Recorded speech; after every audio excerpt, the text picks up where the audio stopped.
Welcome to Pick a Card, Any Card. Where we pick a card Any card. and counter it with force of will. I'm Andrew. And I'm Devin. Today's cards are Satyr Firedancer And Fiery Gambit. So today's a fun day in which both of our cards have the word fire in them in some form or another. Oh, they do. And so in the pictures, too. So Satyr Firedancer is a rare from Born of the Gods, which is the second set in the Theros block. It is a 2-mana creature, generic and a red, and it's for a 1/1 enchantment creature, Satyr. The art depicts just your typical satyr, the tall horns with the goat legs, and he's wielding a flaming ball on a chain, and he's just whirling it around his head. Is that on a chain? I thought it was a... Oh, it is a chain. Oh, yeah. Damn. I never noticed. Yeah, no, it looks like a stick at first. I want to point out that now that I actually look at the art, like on the other end of the chain, it has like a hoop, implying that he can swing it even larger than he is in the arc. Yeah, he's totally choking in on it. Yeah, that's really cool. But the satyr is different from your normal satyr because parts of his skin and outfit almost look like the night sky, which is a tribute of all Nyxborn, including the gods. Yeah. Which almost all of them are enchantment creatures, right? All Nyxborn are enchantment creatures, yeah, yes. Yeah. Sorry, I'll rephrase that. All enchantment creatures from this set, from this block, are Nyxborn. There are more than those enchantment creatures. Yes. Other than enchantments that turn into creatures. Yes. Huh. I didn't know that. So, the artist, Chris Rand, I think did a fantastic job with this. In the background, there's this almost a sunset. He's standing on this rocky outcropping, just whirling this fire. The flavor text reads, his heart the coal, his eye the spark, his hand the whirling flame. I really like that flavor text. It's good flavor text. Yeah, especially for someone like this Satyr Firedancer who's he's just a guy. He's not really special. So, like, say anything specific, like, plot-wise, it won't work because he's just a dude. Yeah, he's just another one of countless creatures that have come over from Nyx. Yeah. But I like the art, but I think it's going to sound a little strange. It's too red. Like, there's not that many colors beyond the red and the it's like a purple blue and purplish Nyxborn kind of color. There's no, like, and like the gray in the background. There's too much red, too much orange, too much fire. Well, red has that a lot in its art, which is fine. Like, so does blue. To be fair, at least it's like a nice, like, detailed though. It's like the color palette just leaves something to be desired. I think that's fair. So Satyr Firedancer Satyr Firedancer's ability is, whenever an instant or sorcery spell you control deals damage to an opponent, Satyr Firedancer deals that much damage to target creature that player controls. Which is a very interesting ability. It is, and it gets rid of probably the most annoying concept in Burn, in which, at least whenever I play Burn, it's always, do I focus exclusively on bolting them in the face, or do I take out that creatures and go for the long game? But if I go for the long game, then I'm probably going to lose. But if I don't go for the long game, I'm probably going to lose. That question is what makes, like, that in and of itself encapsulates the misconception that people have about red players. Mm-hmm. Lots of people look at red players and they're like, oh, all they want to do is go aggro and attack me for everything it's worth. They're not actually playing Magic intelligently. Mm-hmm. It takes a lot of thought to play Burn effectively. It really does. Especially if you're running straight Burn and you don't have creatures. Mm-hmm. If you're running a mixture of Burn and aggro creatures, well, then you've got to really think, like, well, okay, I can swing in with this creature, it's going to do 3 damage, but they have just a chump blocker. I have this card in my hand that I can use to burn out that chump blocker. Do I want to just take the chump blocker out with my creature? Do I want to burn the creature out and get more damage through? It's a very complicated thought process. Yeah. It's a lot more complicated than what one would think. This card takes that thought out of it. Yeah, it's just like, always go for the player. Always go for the player. If you don't go for the player, you're playing this card wrong. Yep. I mean, there could be reasons why you wouldn't go for the player. I guess if they have hexproof. It also depends on what the card is. I mean, you're playing something like, oh, it only targets creatures. Well, then you're doing it wrong. That's true. If you're playing Satyr Firedancer, why do you have cards that can only target only target creatures? Because sometimes you just need to get rid of a creature. Satyr Firedancer. That's true. Yeah, but what if you don't have Satyr Firedancer? Well, then Like they have what's combust or something? There's just 1 red, deal 4 damage to target creature. I think it's 5. Okay. Still, like sometimes you just need to get rid of that frickin' Siege Rhino. There are lots of ways to do that. That's true. I mean, Lava Axe only costs 5 mana. During Born of the Gods, there have been a drastic increase in the number of Nyx-dwelling creatures coming across the border between Theros and Nyx. Theros is the plane. Nyx is this sort of overlaying plane that is powered by belief. The gods of Theros are actually either created or ascended due to just enough people believing that these gods exist. Their power is drawn entirely from belief. We're not exactly sure what makes a god. We know we have some ideas, but we're not really sure at all. And it's more like we do know it is powered by the belief of Theros dwellers.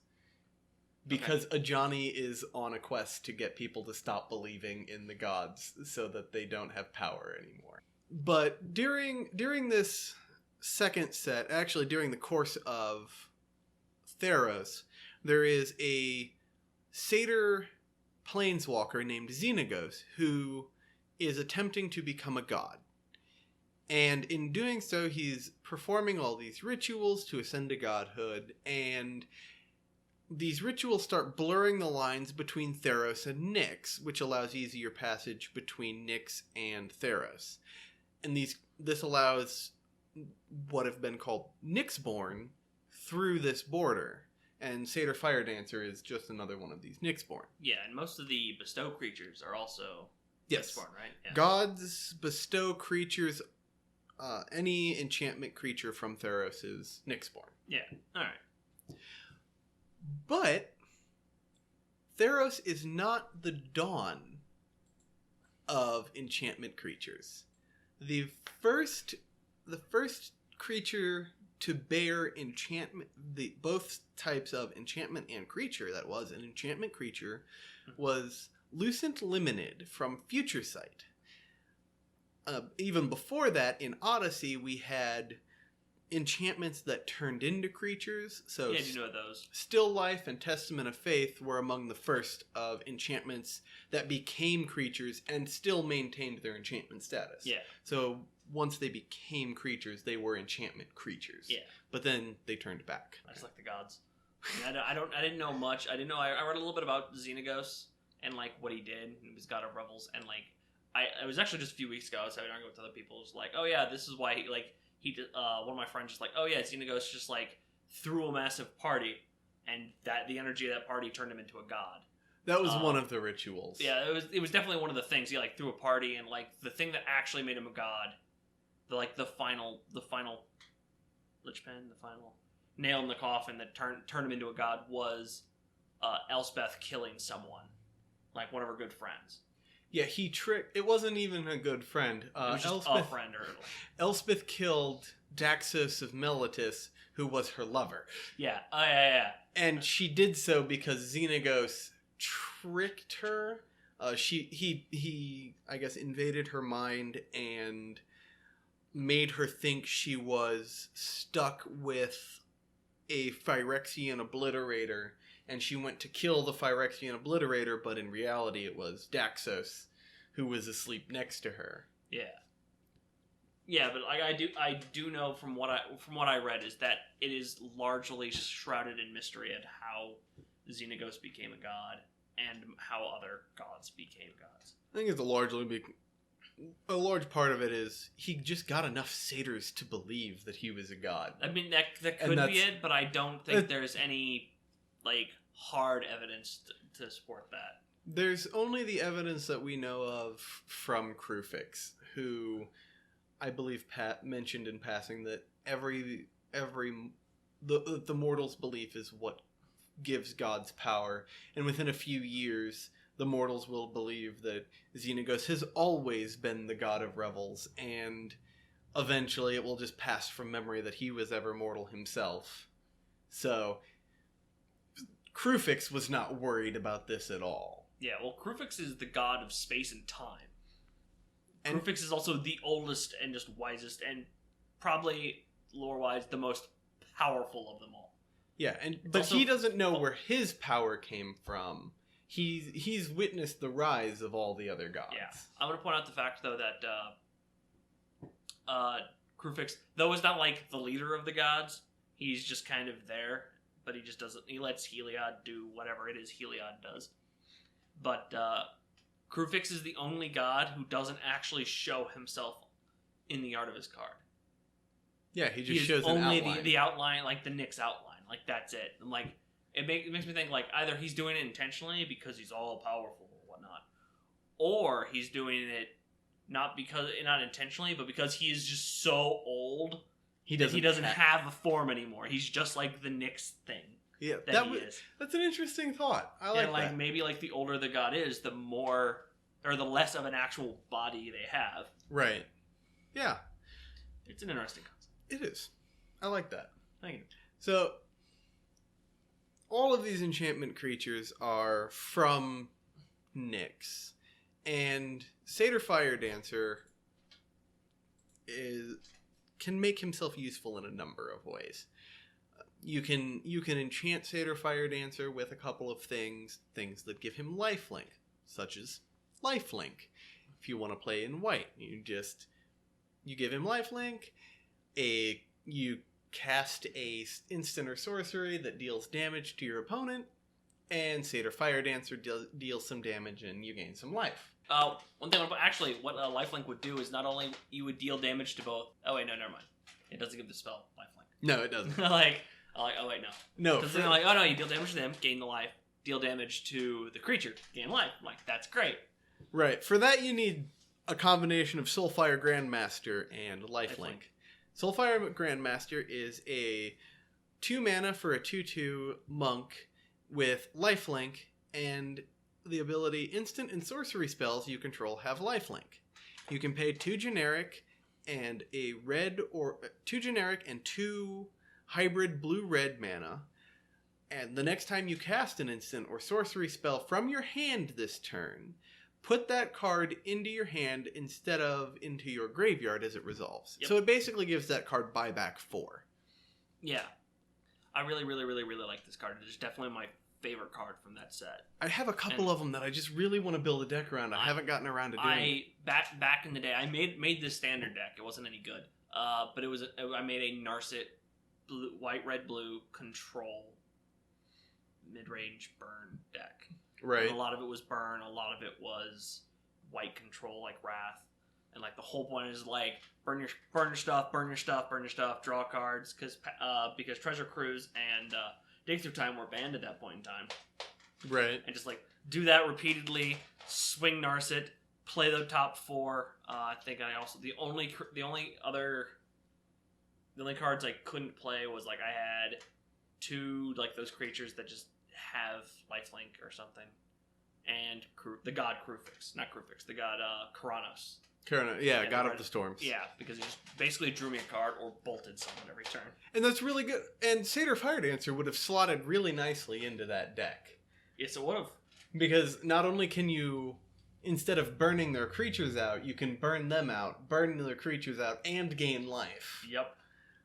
So yeah, that Satyr Firedancer, I think, would have been a staple in that deck. It would work really well. I didn't, and almost exclusively because I was running too high on creatures already. That's fair. Like, and Narset doesn't let you play creatures, and so I'd just be like, if I were to run more creatures, I'd just flip them like, oh look, Soulfire Grandmaster, a Narset, a Keranos, and a land. Well, that was fun. Right. But if you wanna play a little more into the control-y, another fun card for this is Charisma. Charisma costs 3 blue mana for an aura. Whenever enchanted creature deals damage to a creature, gain control of the other creature for as long as Charisma remains on the battlefield. Now you've got to have 3 blue mana, which is kind of pricey. Yeah. But... well, you don't play this until you've already semi-set up. Right. Mm-hmm. So what'll happen is you can pay this 3 blue mana, enchant Satyr Firedancer, cast... Bolt, because it's the easiest one. I was going to say something that deals a little less damage, but yeah. That is true. Cast Lightning Strike. 2 damage to the player. Satyr Firedancer then deals 2 damage to a creature. So long as that creature doesn't die, you gain control of that creature. For as long as you have Charisma. Which is basically for as long as you have Satyr Firedancer. Granted, that card will have a gigantic target painted on it. So you might want to run something like Spellskite. Well, that's the thing about running one creature that works really well with instants and sorceries. It's that one creature is going to be the sole target of all your opponent's removal because they have nothing else to use it on. So like there's a really good chance that they're just going to kill it anyway. Right. Which is also Lightning Strike does 3 damage and it costs 2 mana. Lightning Strike is just Bolt, except it costs 2. What's the 1 mana 2? I think you're thinking Shock. Shock. Got that one wrong. It makes you feel better. I forgot the name of Shock until and I'm like, what's the name of it? Like, because I was going to say it. We were both on the track for the same card, but I couldn't remember its name, and you couldn't. You said Lightning Strike. I'm like, I am almost positive Lightning Strike does 3. Yeah. But you're the red player here. Lightning Strike is the new Lightning Bolt. Yeah. Because it's more fair. It's way more fair. So another thing you could do with Satyr Firedancer is give it something akin to Death Touch. So you can just kill anything. Yeah. If you want to play green, you can enchant it with Venomous Fangs, which essentially is Death Touch. Whenever enchanted creature deals damage to a creature, destroy the other creature. Or you could just play black and enchant it with something that gives Death Touch. Yeah. Destroy the other creature. Like, that's exactly the word it says. That's strange. Yeah. You don't want to destroy that creature. Does it say, destroy damaged creature or something like that? It's interesting. The problem is that's green. I was going to say, I'm sure you can find some black ones, but I'm like, well, splashing black is essentially the same as splashing green if you're already red, white, and baby blue. Yeah, no, you don't necessarily want to play all these together. Like, maybe Soulfire Grandmaster, because he's red-white. Or he is white, but he also can be red or blue. He utilizes red and blue mana. In fact, without red or blue, his ability is useless. Yeah, well, he still gives lifelink. Yeah, that's true. But if you're running if you're running mono white, you probably don't have instants or sorceries that deal damage. Yeah, you probably don't have Satyr Firedancer because he's red. Yeah, true. So let's circle back around to red then. Searing Blood. I like Searing Blood with Satyr Firedancer. I think it's a lot of fun. Searing Blood works really well. It's one of those works really well, but it's kind of hard to explain to your opponent the first time you do it. Right. It's like, wait, what's going on? So Searing Blood is a 2 mana instant, 2 red. Searing Blood deals 2 damage to target creature. When that creature dies this turn, Searing Blood deals 3 damage to the creature's controller. So the problem, I think, is in the wording. They say when that creature dies this turn, not if that creature dies this turn. I think it would be a little more clear if they said if instead of when. They would need to say both. It's like if that creature dies, that kind of usually implies on card text that if it dies during the resolution of the spell. All they need to do is say if that creature dies this turn. Yeah. Well, that says if. This is called a delayed triggered ability, and one of the stipulations to being a triggered ability is beginning with the word when or whenever or one of these set words. Never is it if. Fair enough. So they would have to hardcore rewrite fiddle with that rule. It's just it's a weird wording to read. It is weird. Honestly, it should say if and when. If and or when. I mean, there is no winning solution. No winning solution of wording. This is, I guess, the best one. And I'm sure Wizards has researched this and put so much time and effort into this wording that it's not even funny. Yeah. It just sounds weird when you read it. Yeah, they put a lot of work into wording stuff. That's why Oracle text exists. Yeah. But what'll happen with this is you pay the 2 red, you deal 2 damage to target creature. You think, okay, well, I'm playing Satyr Firedancer. I want to be targeting my opponent's opponent. Yeah. Well, you want to target your opponent's opponent, so you want to target yourself? You want to target... Like, the whole point of the deck is you want to give Satyr Firedancer to your opponent so you can target you and have him target your stuff, right? Wait. Yeah, that sounds right. But what happens is if you deal 2 damage to a creature, and at any point in time that creature dies, then Searing Blood deals 3 damage to that opponent, which triggers Satyr Firedancer's ability. Despite the fact that Searing Blood is in the graveyard, it's still an instant, it still did the damage. Yep. And then you can do 3 damage to another creature. Yep. So this is a fun card to cast on an opponent who's just really hard up on casting creatures. So long as they're just all into putting stuff on the board, you can kill something with Searing Blood, deal them in a little bit of damage, and then kill off something else that's a little bigger. Ooh, no, it reminds me of a card that would also work really well. It's Fall of the Titans. Here we go, Fall of the Titans. It's red and 2 or XX. It costs instant search X. Fall of the Titans deals X damage to each of up to 2 target creatures and or players. Interesting. And if you can cast it for the search cost if you get. So you're like, all right, 2 mana, bolt it. Like 6 mana, or I guess 5 mana. Do 5 mana to do 2. Then you target the player twice. And it's like, okay, 4 damage to you, 4 damage to them, 4 damage to your stuff. Right. So that's not particularly well. If you go for Surge, a Surge would be 4. Yeah, if you spend 5 mana, whatever. Numbers, math. But yeah, Fall of the Titans would work really well with this card now that I think about it. Fall of the Titans would be really good, especially if you just drop a really cheap spell like a Lightning Bolt and then hit it for its surge cost. Yep. Then it becomes incredibly powerful. Yep. Unfortunately, now that I think about it, I don't think you can target the same player twice with it. They have to be 2 different ones. However, fun fact about Fall of the Titans is Fall of the Titans was semi-designed to be played in 2-headed giant. Right. That's why the pre-release event was 2-headed giant, or at a lot of places. Where I started, where I played Magic a lot until it recently closed, they had, for every pre-release, they had Saturday Singleton, Sunday 2-headed giant. That makes sense. Which was awesome, because I had a baked-in partner for 2-headed giant. Yeah. But yeah, like the whole point of that is you can target each opponent. Yes. With Fall of the Titans. Yeah, that's really nice. Which is, in 2-headed giant, effectively twice the damage. Yep. And if you can copy Fall of the Titans, and it would count the surge and pretty much double the damage. Yeah.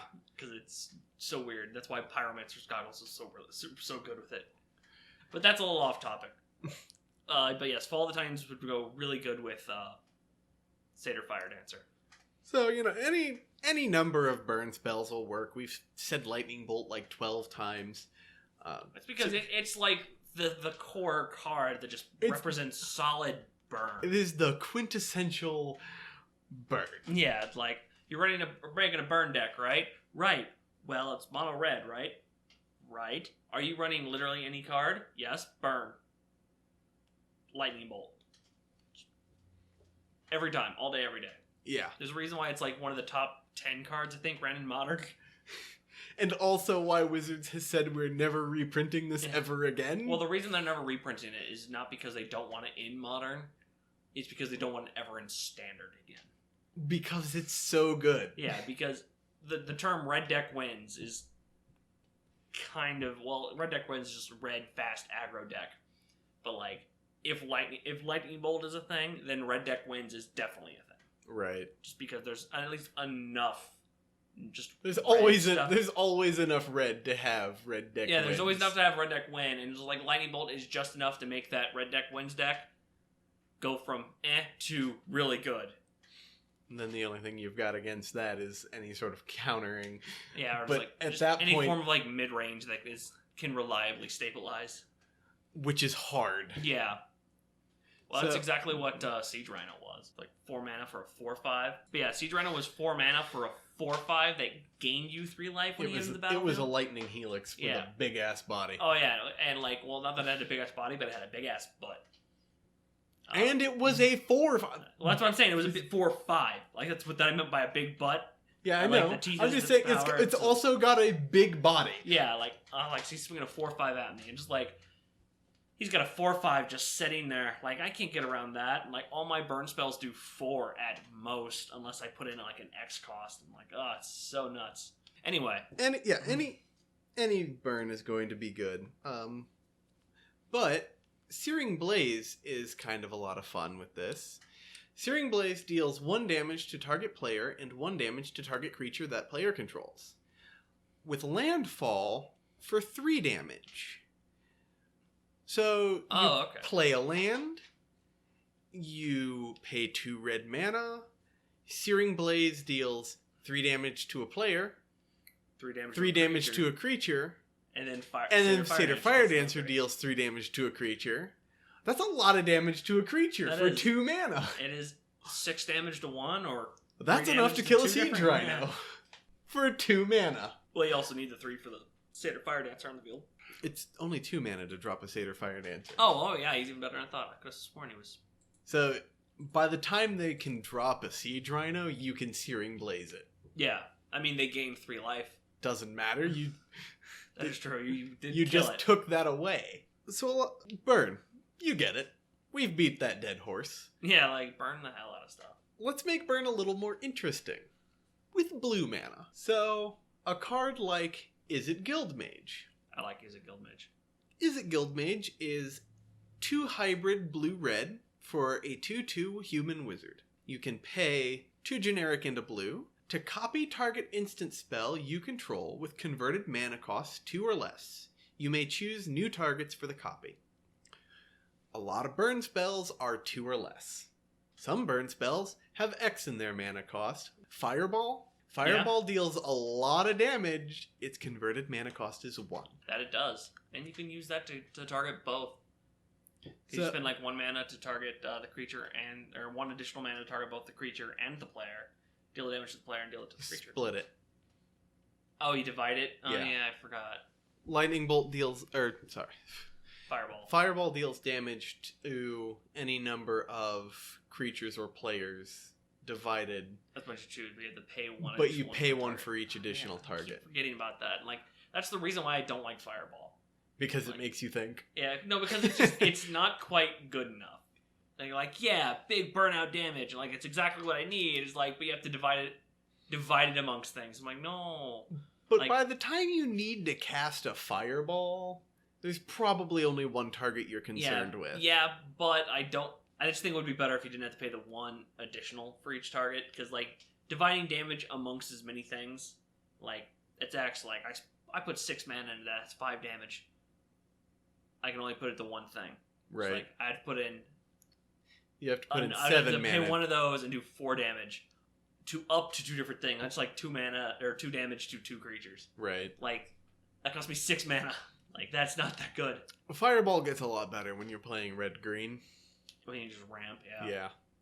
I'm not saying Fireball's bad. It's just like I think of something like, oh, I can do this with Fireball. Oh wait, no, Fireball doesn't work with that the way I want it to. But yeah, copying using like Izzet Guildmage to like just copy your burn. Yeah. So that way Firedancer just does it twice is really, really good. In fact, copying all your red is really good all the time. Right, and Izzet Guildmage can copy instants for 2 and a blue and sorceries for 2 and a red. So copy whatever you need to. Yep. I considered making a deck around Satyr Firedancer when they first spoiled it. Like that card's really good, but then I found out that like, well, you'd run it, or like the deck at the time would have been like, well, Crapload of Burn, and Satyr Firedancer. Right. And the reason that would never work is because red doesn't have enough draw. yeah. Well, no, it was in during the time it was Devotion to Black was the deck. You couldn't stand up to Devotion to Black. You had no right even playing Magic in the standard meta at that point. Devotion to Black would run you over. This is why I don't go to tournaments. Well, like even then, like a lot of people just played it because it was a fun deck. Like even if you didn't like the spike, it was one of the most fun decks. And like that was the main reason why you just couldn't get anywhere with Satyr Firedancer, because Devotion to Black would eat you up. Devotion to Blue would also eat you up. But the other reason, the one that really stuck it to me, was that if you just had Satyr Firedancer, they would kill it. They had nothing else to put all their removal on, and like that Satyr Firedancer essentially doubles your burn output. Yeah. Dead. I'm like, you're probably gonna kill a creature if I play it, so I might as well kill your creature. Right. And like, sure, you'll draw a card and probably burn me for 2, but eventually you'll just draw lands. And it's also better that you burn me for 3 now and not burn me and one of my creatures. Yeah, Satyr Firedancer has its downsides. It really does. Yeah, it has the same downside that anything that does stuff with instants and sorceries. It has the same downside that most anything has. Yeah. It just, if it does something that threatens your opponent wants to get rid of it. Yeah, which is it's kind of like it's got the same downside as prowess. The biggest problem is that Satyr Firedancer is a 1/1, which means it lives inside of all sorts of kill ranges. Oh yeah, it can die, and it's also an enchantment creature. Yeah. So if it kills enchantments, it's dead. If it kills creatures, it's dead. If it does 1 damage, it's dead. If you are forced to sacrifice a creature, it's dead.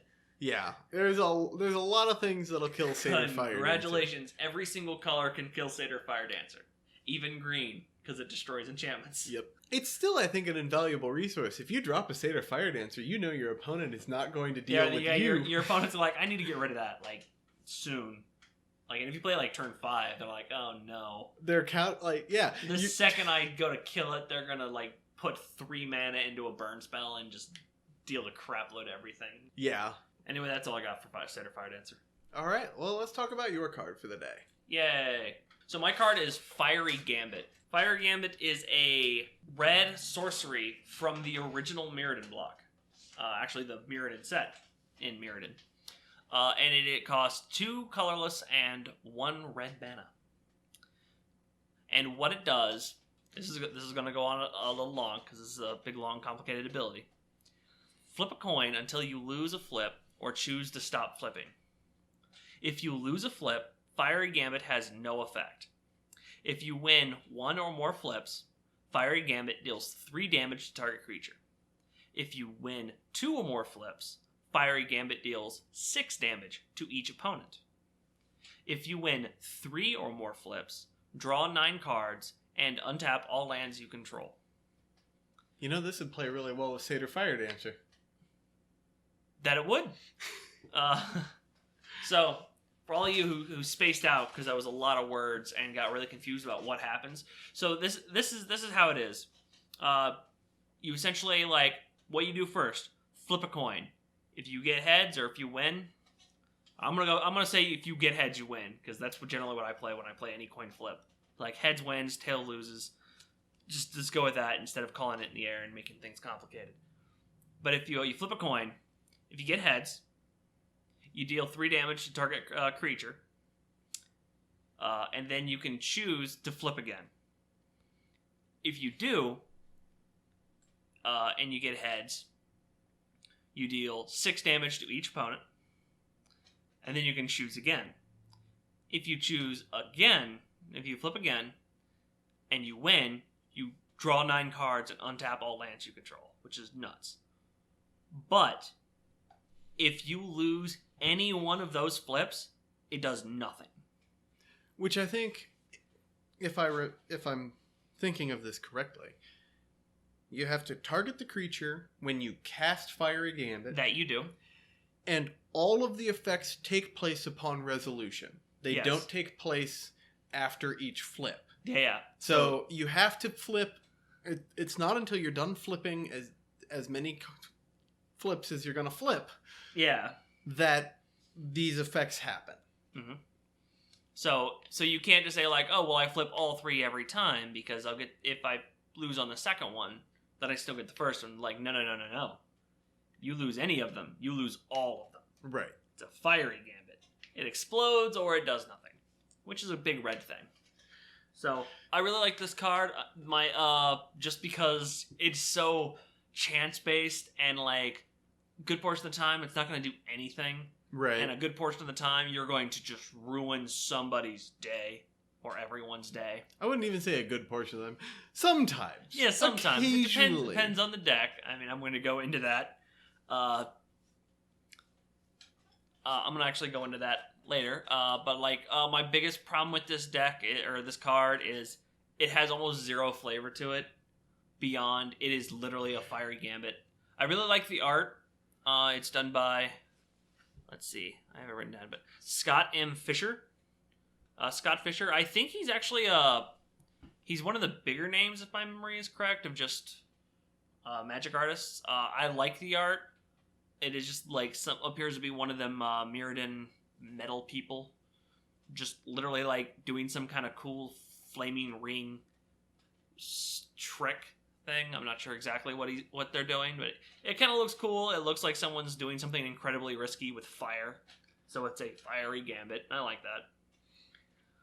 It has no flavor tax, which is unfortunate, but it has a really explosive ability.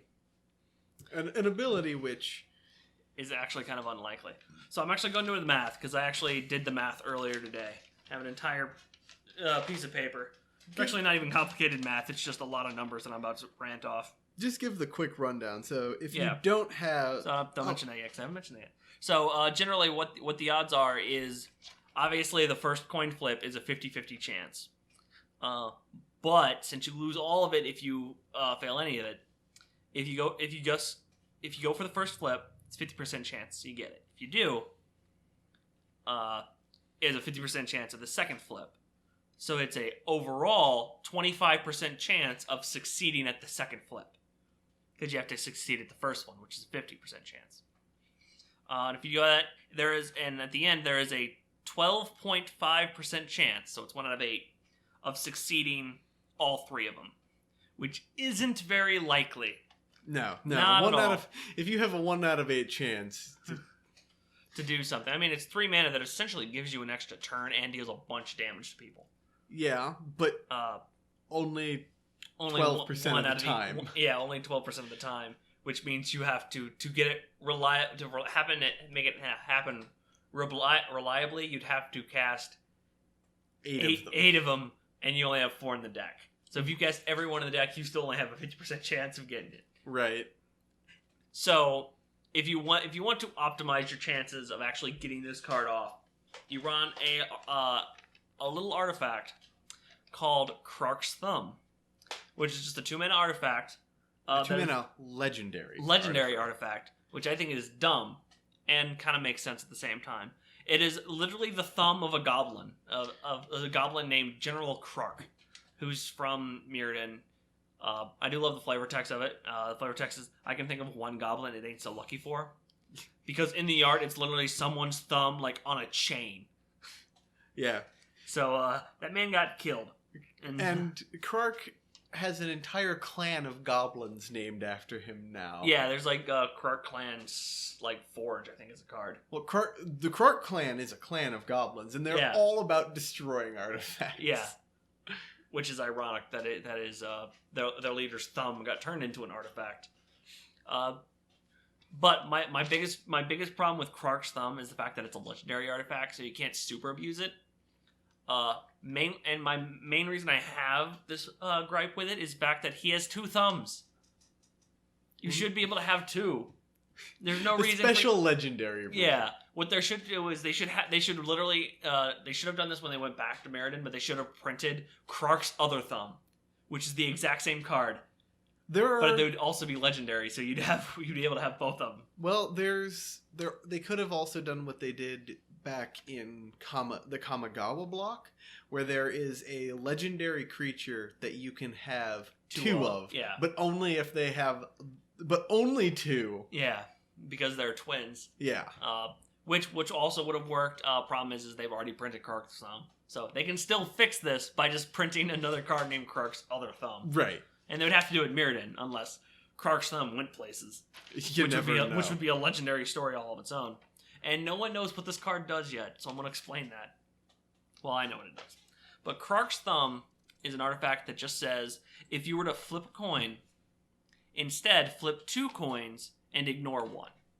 So essentially, it's you flip 2, instead of flipping a coin, you flip 2 and you take the better of the 2, whichever one you want. Which essentially gives you a 75% chance of victory. It does, because of once you flip 2 coins, there are four different outcomes. You either get 2 tails, 2 heads, or a heads and a tails, or a tails and a heads. Right. And in the purposes of Fiery Gambit, as long as you have a heads, as 1 or 2, you get it. Which 3 of those 4 have heads in them, so you have a 75% chance of getting the heads. Right. And succeeding with Krark's Thumb. So with that 75% chance, if you go ahead with the second coin flip for Fiery Gambit, I actually did the math for it. You get a 56.25% chance of getting the second ability. Then, if you go for the third flip, you have a 42.1875% chance of succeeding at all 3. Which is much more reasonable. It is much more reasonable than the 12%, but it's still not quite. It's not quite at the 50% mark that you want. There are fun things. I went and did the math because I was curious. There's a card called Mirror Gallery, which is just an artifact that says the legend rule doesn't apply, meaning you can have more than 1 Krark's Thumb on the field. I was just curious, so I went and also did the math, and if you had 2 Krark's Thumbs on the field, makes all this incredibly more tedious to do, because you have to flip all the coins. So what you would do is that you would, instead of flipping an additional coin, the Krark's Thumbs would stack, and you would take 1 coin. 1 Krark's Thumb would make that 2 coins. The second Krark's Thumb would make those 2 coins 4 coins. And you have to flip all 4. Yes, and you have to flip all 4 coins, meaning you have to flip... you have a total of 16 outcomes. Math. 93.75% of those outcomes have at least 1 heads, because you got to choose whichever one you want. So for the first effect, you have 93.75% chance of success. Yeah. The second effect, you have an 87.89% chance. And the third effect, you have an 82.39% chance. Yeah. I think that's way more reasonable. That is way more reasonable. I mean, you had to sink 5 mana into Mirror Gallery, but still. Well, yeah, but you're in the long... You're running the long con at this point. Oh, yeah. So that's... Once you get that point, like, you essentially got it. Like, it's like it's an 18% chance you're going to screw it up, but, like, those are definitely odds that are definitely in your favor. Just for the hell of it, I went and decided to do the math for how much it would, what the odds if you had 4 Krark's Thumbs, if you managed to Mirror Gallery and get all 4 copies in your deck onto the field. And I found out that you would flip 256 coins for just 1 coin flip. All 4 would turn it into 256 flips. No, it's 256 outcomes. Oh, yeah, you're right. Yeah, you'd have to flip 16 coins, and out of those, there's 256 outcomes. You're right. So the percent, what is the percent chance of getting the final ability with 4 Krark's all of those 256 outcomes, only 1 is all tails. And that means that's the only one that fails. So there is a 609355% chance. So essentially a 99.6% chance of succeeding on the first flip. So each flip, you have a 98.832% chance of getting the last one. So you still have a 98% chance of getting all 3. That's a lot of numbers. Now that we've bored you with math, let's move away from Krark's Thumb and talk a little bit more about this deck that you've built, which I've played against, and it was kind of a lot of fun. It was a lot of fun. Like, I had like a special quarter I got. It wasn't a quarter, it was one of the Pokemon coins. The Pokemon flip coins from the card game? From the card game, because they flip a lot of coins. So I just had one of those and I flipped it. I wanted to get one of those giant pennies you get at like carnivals. Oh. Because that'd be fun. And I also wanted to eventually find like a lucky coin, but I never got there. But yeah, like it just you make a coin flip deck, and one of my favorite ones to do it with one of the cards that works best specifically with Fiery Gambit is called Desperate Gambit. More Gambits. More Gambits. And what Desperate Gambit says is it's 1 red, instant. Choose a source you control and flip a coin. If you win that flip, the next time that source would deal damage this turn, it deals double that damage instead. If you lose the flip, the next time it would deal damage this turn, prevent that damage. So, if you manage to do it on Fiery Gambit, and you want to target your opponent with the first ability, so that'd be 3 damage. And then the second one would do 6 damage, and then the third one would draw you cards and untap your lands. So that doesn't change anything. But if you Desperate Gambit it, so you would have to do it in response to you casting your own Fiery Gambit. Go all in. So you Fiery Gambit, okay? 3 damage. The 6 damage to the first target creature. Oh yeah, so it's creature. My bad. I was player, creature or player. So, okay, Desperate Gambit on that. So you flip a coin before Fiery Gambit even happens, and if you have Krark's Thumbs, that would change the math. So that way you know beforehand if Fire Gambit is going to do any damage. So they might as well go for all 3. Right. Go for broke, because then if it's not going to do any damage, you might as well go for the third ability so you draw you cards. Right.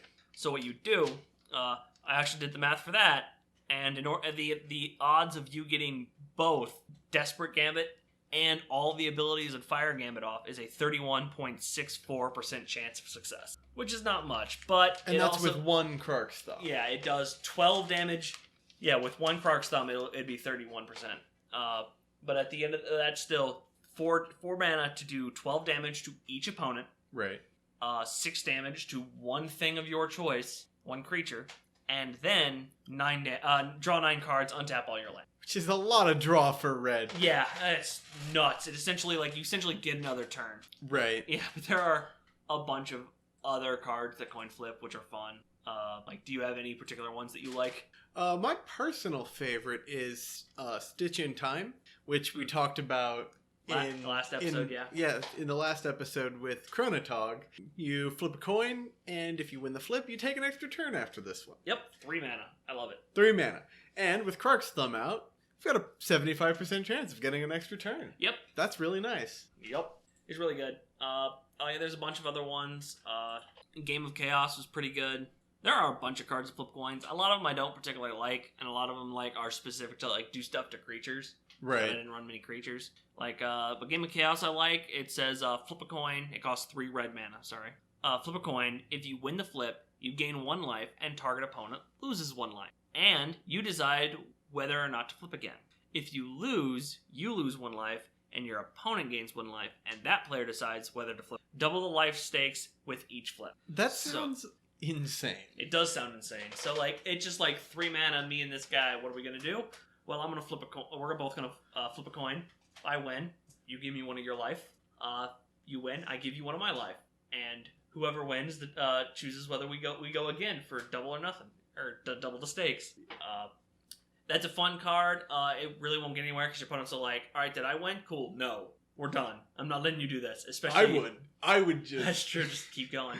Yeah, keep it going. One of us is going to lose. Let's see what happens. Well, if someone has a Krark Thumb, they'll let you double your coin flip. Well, I have a much better chance of winning now. I would play this card with a card that that lets me control my opponent's turn. Yeah, that's 7 mana though. But yeah, that would work. We're just gonna keep going until you lose, or until you accidentally kill yourself. It's oh yeah, oops, that would suck. And this game of Magic is over. Yeah. Well, also, another thing about it, this is a sorcery. Really hard to do it and control your opponents. But it's fun. But if you have a Krark's Thumb out, you're essentially just gonna kill them. You can cast Sword Iron. Yeah, but it's Quicken. It requires 1 mana, draw a card. And it's Next- blue, but yeah. it's also, you have to spend like 6 mana to actually use Mindslaver to take their turn. Which, if you're doing that, you do that on your turn, and then your opponent's turn it costs 4 mana, 3 blue or 3 red and a blue, for one of you to lose the game. Yeah, but you'd have to have 10 mana. 6 mana to activate the Mindslaver, 4 mana to activate, or 1 mana to quicken, 3 mana to Game of Chaos, 10 mana total in 1 turn. Well, technically, over the course of you and your opponent's turn, still only 1 tap. Unless you activate Fiery Gambit to untap. And that's 9 mana. That is true. It costs 1 less. But it's 1 less mana. Unless you, if you have, 5 mana, and you tap it all out, use 3 of it for Fire Gambit, win, untap it all, you have 2 left, tap all that, you still have, 2 mana off. So you need, 6 mana. Yeah.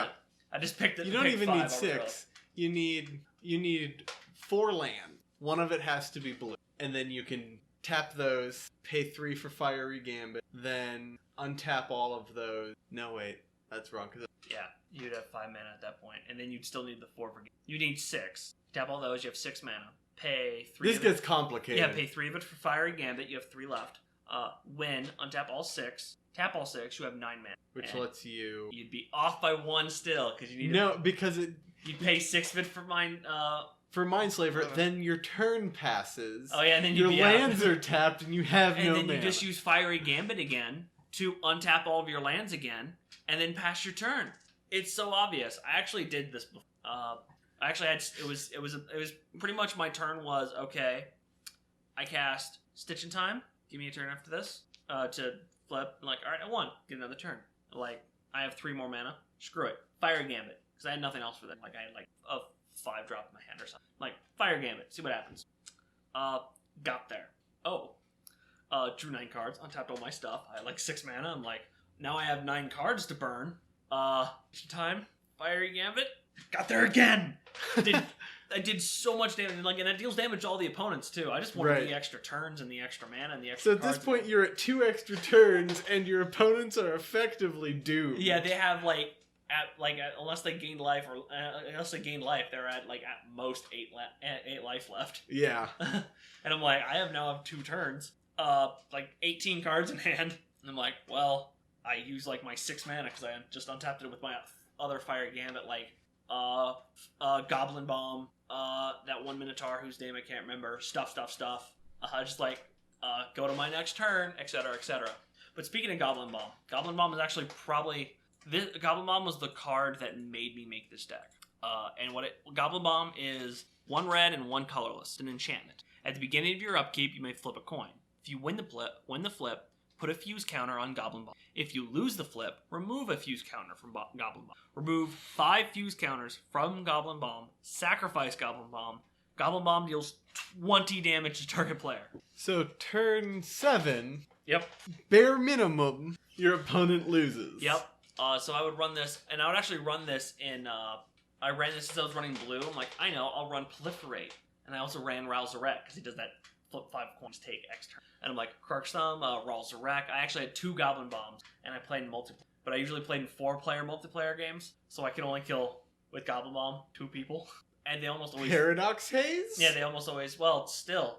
You'd have to sacrifice Goblin Bomb. Yeah, I'm just saying, make it quick. Yeah, make it quick. Well, what I would do is... this actually happened a few times, is I would get Goblin Bomb online.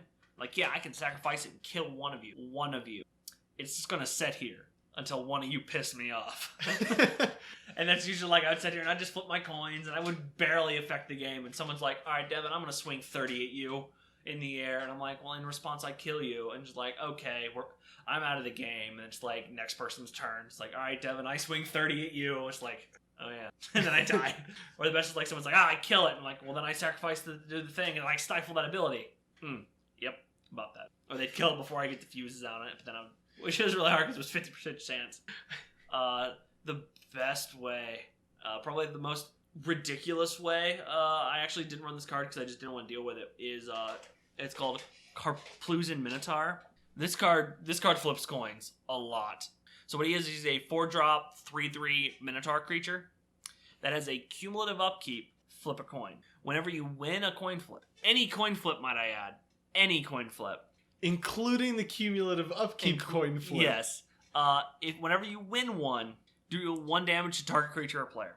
Whenever you lose one, he deals 1 damage to target creature or player opponent. of an opponent's choice. Opponent's choice. So he could kill himself or they could kill you. So like I didn't run this because I didn't want to flip that many coins because that is ludicrous. But like beginning of your upkeep, you flip a coin for his upkeep cost. If you win, because if you have Krark's Thumb, you deal 1 damage. Fun fact though, if you have Krark's Thumb, you flip 2 coins. But it says when you win a coin flip. Right. So it doesn't actually double how many times you do. So you win a coin flip, deal 1 damage. If you have like Goblin Bomb, you flip a coin for Goblin Bomb. It's also another coin flip you win, so you can deal damage to something else. Karplusan Minotaur and Krark's Thumb. If you have 1 age counter, so you flip 1 coin for the cumulative upkeep, Krark's Thumb makes that 2. If you win 1 and you lose 1, both of these... I'm going to stop you there, because what Krark's Thumb says you flip 2 and just ignore 1. You don't win that coin flip. Okay. I can see like, that. Yeah, it's like, you flip 2 coins and like, well, I'm not going to use this coin, I'm going to use this coin, and use this coin to win the coin flip. Right. So that's how that works. However, it also works with things like Chaos Gambit. Game of Chaos. Game of Chaos. Where each of you keep flipping coins. Is like, at one point, like, I have won 5 coin flips, and you're at 5 life. I'm at 4. So I won this one, so I'm gonna end it now. Karplusan Minotaur activates 5 times. Right. I deal 5 damage to you. I win. So that does a lot. There's also, if you want to flip coins, there's this card called Mana Clash, which is probably one of the more famous coin flip cards. And what it says, it's a sorcery for 1 red mana. You and target opponent each flip a coin. Mana Clash deals 1 damage to each player whose coin comes up tails. Repeat this process until both players come up with heads on the same flip. Now at first you're like, oh, well you have a 25% chance of getting pinged by it, and your opponent has a 50% chance to get by it. Right. So you would think like, oh, my opponent's going to take double damage than I am. So I'll get knocked to 10. He'll get knocked to dead. Here's the problem with this card, though. Assuming you have Krark's Thumb, all this makes sense. Here's the problem with this card, though, is that if you both come up heads, neither of you take damage, and then the effect ends. Right.